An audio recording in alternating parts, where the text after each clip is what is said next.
Bismillahirrahmanirrahim. Assalamualaikum warahmatullahi wabarakatuh. Selamat pagi semuanya. Untuk minggu ini kita akan bahas tentang ikatan kimia. Ya, ikatan kimianya sekarang adalah ikatan kimia antar molekul. Kalau yang kemarin ikatan kimia antar atom. Ikatan kimia antar atom itu dibedakan berdasarkan dari sifat atom itu. Sifat atom dibagi menjadi 3, ada yang namanya logam, ya, sifat logam itu berada di golongan 1A, 2A dan logam transisi dan sebagian 3A dan 4A, ya. Selanjutnya ada metaloid. Metaloid di daerah 3A, 4A dan 5A sebagian dan golongan non logam. Nah, dari ketiga ini untuk pembentukan ikatan dibagi menjadi 2 kelompok besar, yaitu kelompok logam, ya, non logam disamakan atau bersamaan dengan metaloid. Kita ambil 2 saja, logam dengan non logam. Ikatan antara atom yang bersifat logam dengan logam akan membentuk ikatan logam. Sedangkan yang logam dengan non logam akan membentuk ikatan ion. Yang ikatan antara atom non-logam dengan non-logam akan terbentuk ikatan kovalen. Kemarin sudah dibahas, kenapa atom harus berikatan? Karena mereka ingin mencapai yang namanya kestabilan. Kestabilan di sini itu maksudnya adalah bahwa antara atom satu dengan yang lain melakukan ikatan untuk mengikuti seperti gas mulia yang memiliki elektron valensi 8 atau 2, sehingga mereka harus mengikuti yang namanya kaidah oktet, ya. Yang kaidah oktet di sini mengikuti elektron valensi dari gas mulia, kalau nggak doublet, ya, seperti helium begitu.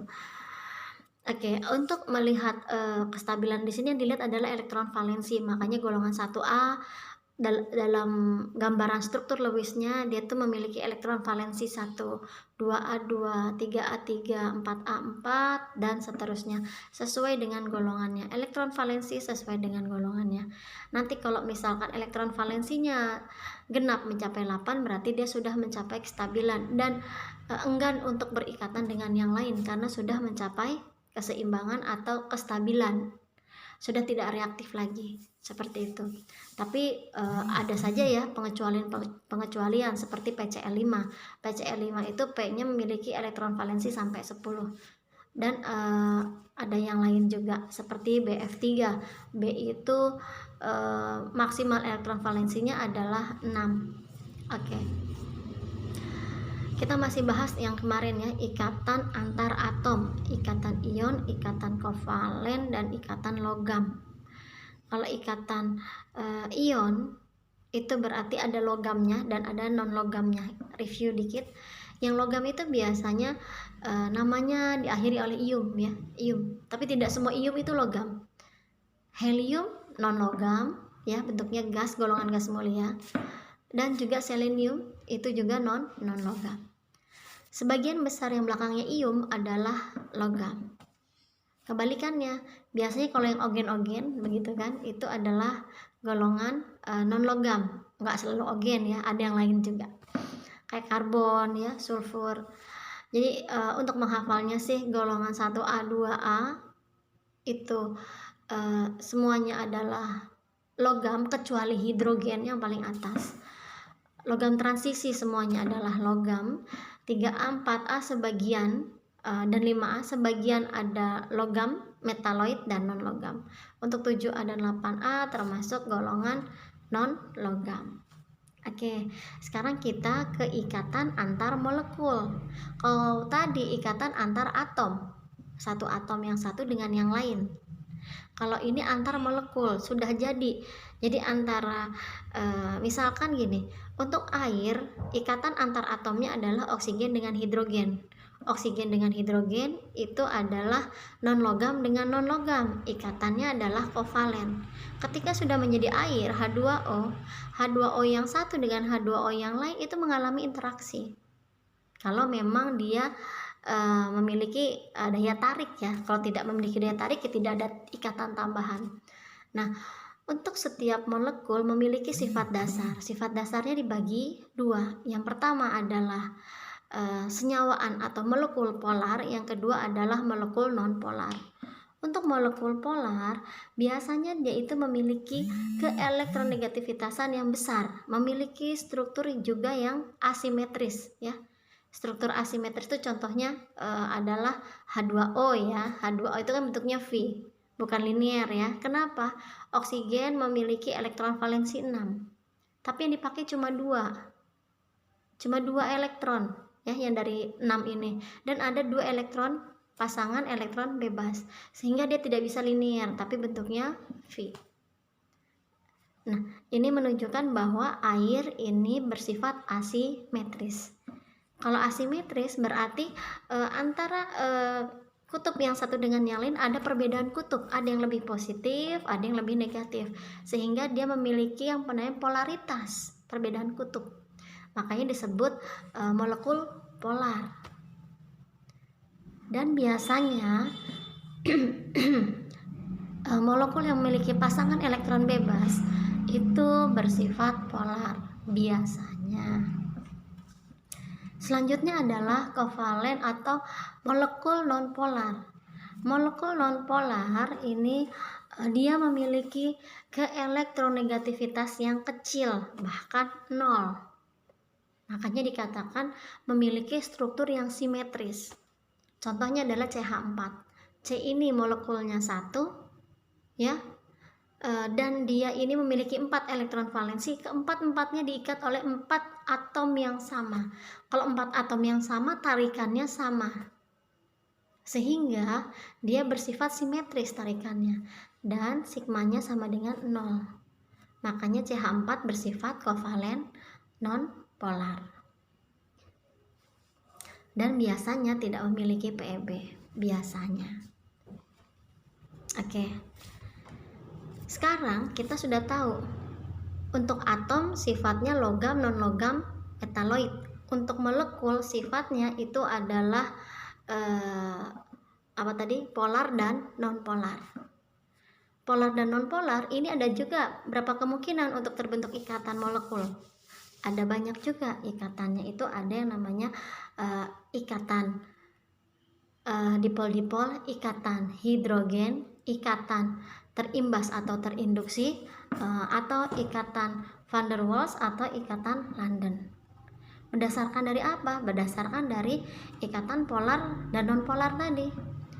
Oke, seharusnya kalau secara ini seperti kayak ikatan antar atom ya, ada 3 doang. Tapi kenyataannya untuk yang antar molekul ini ada hampir 5, banyak sekali.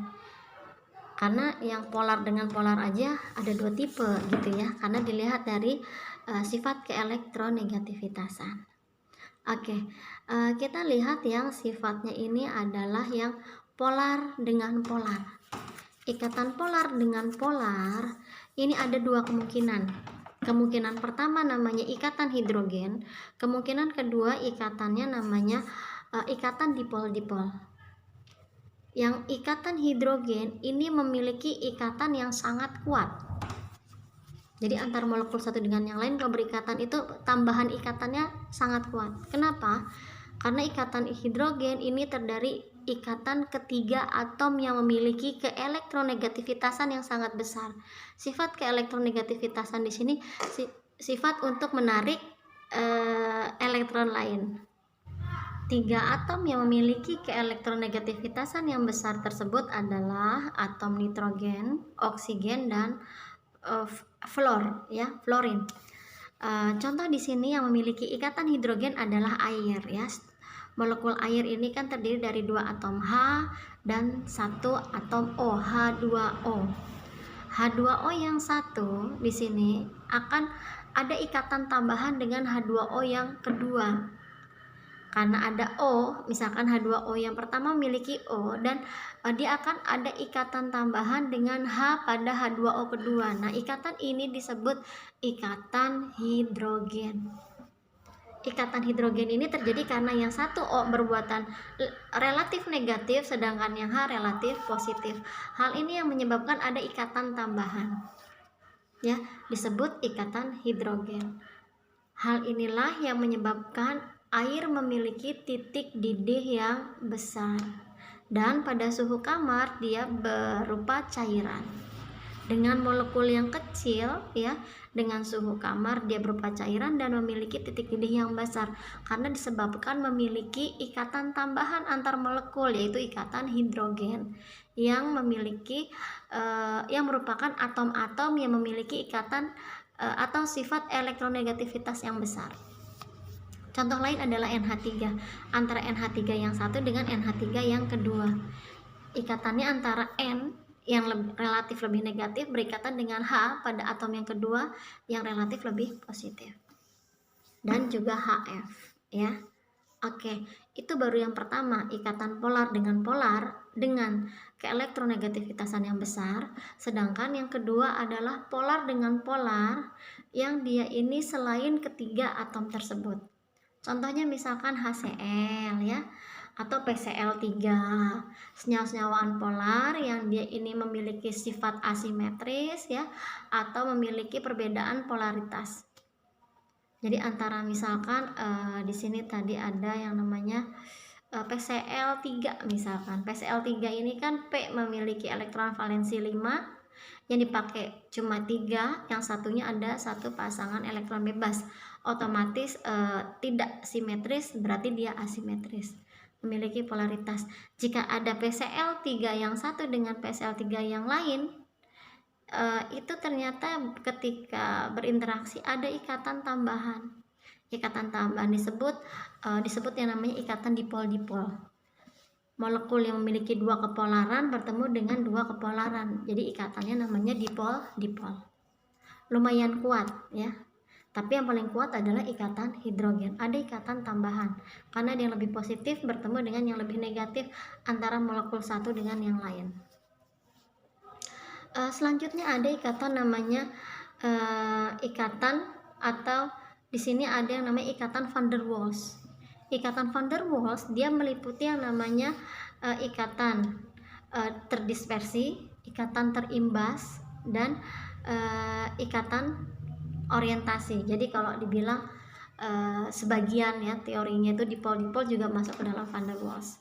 Tapi biasanya ya dipisahkan juga. Banyak konsepnya di sini. Oke, selanjutnya untuk ikatan nonpolar dengan polar itu namanya terimbas. Terimbas di sini begini. Polar ini kan suatu senyawaan yang memiliki perbedaan kepolaran, kutub. Yang satu lebih positif, yang satu negatif. Ketika bertemu dengan senyawa nonpolar yang dia ini simetris dan tidak ada perbedaan kutub, kalau terlalu sering berdekatan itu bisa mengimbas. Senyawaan polarnya ini menjadi seperti sebaran elektronnya menjadi ada perbedaan sedikit. Nah, itu membuat ketika ada perbedaan tersebut kadang-kadang dia tertarik, kadang-kadang lepas. Nah, ini namanya ikatan terimbas ya. Ini maksudnya yang nonpolar dengan polar. Contohnya adalah keberadaan oksigen di dalam air. Oksigen ini kan O2 ya. O2 dia bersifat nonpolar di dalam air H2O. Jadi dalam air itu mengandung oksigen. Ada ikatan antara polar dan nonpolar. Jadi oksigennya itu ditarik sedikit dengan air. Ada ikatan tambahan namanya ikatan terimbas ya. Itu masuk ke dalam van der Waals. Selanjutnya ada yang namanya ikatan terdispersi. Contohnya ini adalah senyawaan nonpolar dengan nonpolar.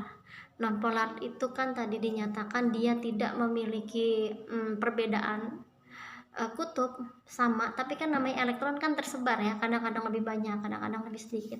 Nah, ketika dia itu kadang-kadang dia lebih sedikit atau lebih banyak, kadang-kadang ada tarikan, kadang-kadang tidak, kadang-kadang tertarik begitu kan, tapi lebih lemah dibanding imbasan.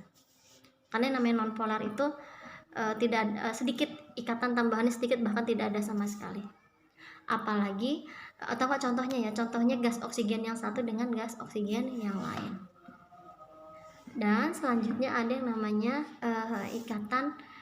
ikatan khusus untuk gas mulia, yaitu ikatan London. Ikatan London ini dia ini ikatan antara gas mulia. Sedangkan yang kita tahu gas mulia ini tidak memiliki keinginan untuk berikatan karena dia merasa sudah stabil ya. Bahkan untuk berikatan dia butuh dipaksa. Dan tidak semua logam gas mulia tersebut bisa berikatan. Hanya bagian bawah saja kayak kripton, xenon, dan itu pun dengan tekanan yang dipaksakan, suhu yang dipaksakan ya, dengan suhu tertentu, nggak bisa secara natural atau alamiah. Untuk helium, helium, neon, argon itu sangat sulit sekali untuk mereka berikatan dengan atom yang lain ya.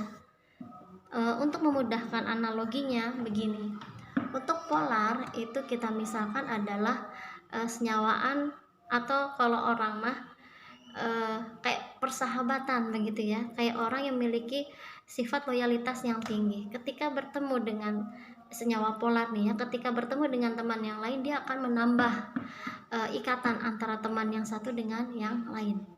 Orangnya loyal, setia kawan. Kalau senyawaan non polar itu seperti orang yang cuek. Jadi ketika bertemu satu dengan yang lain tidak tertarik, tidak ada ketertarikan atau tambahan. Kadang-kadang kalau deket kalau butuh, kalau enggak ya enggak, begitu kan ya. Apalagi yang namanya gas mulia, wah dia nggak butuh orang gitu kan, makanya tidak tertarik untuk ada ikatan tambahan. Jadi di sini senyawaan polar ini biasanya ada ikatan tambahan lebih. Contohnya adalah air, ya. Dan untuk yang non polar contohnya adalah oksigen, ikatannya itu sangat rendah. Jadi kita ambil perbedaannya begini, H2O itu MR-nya 18, oksigen MR-nya 32. MR ini berat, kalau ibarat makanan 18 sama 32 itu beratan 32 ya. Tapi kenyataannya yang 18 yang kecil di suhu kamar dia bentuknya cair. Oksigen yang besar bentuknya gas. Kenapa? H2O terdiri dari ikatan hidrogen ya, yang isinya adalah senyawa polar dengan polar yang ada tambahan ikatan antar molekul, sedangkan oksigen dengan oksigen yang lain tidak ada tambahan ikatan antar molekul, kalaupun ada sedikit sekali, sehingga dia ini berpisah antara satu dengan yang lain, lebih stabil dalam bentuk gas pada suhu kamar. Air, untuk melepas ikatan antara air yang satu dengan yang lain itu butuh suhu yang tinggi, dipanaskan sampai 100 derajat Celcius baru dia menguap dan bentuk uap air. Jadi bisa dikatakan di sini ya, ikatan antar molekul itu bisa menambahkan titik didih dari suatu zat. Baiklah, cukup sekian. Terima kasih atas perhatiannya. Assalamualaikum warahmatullahi wabarakatuh.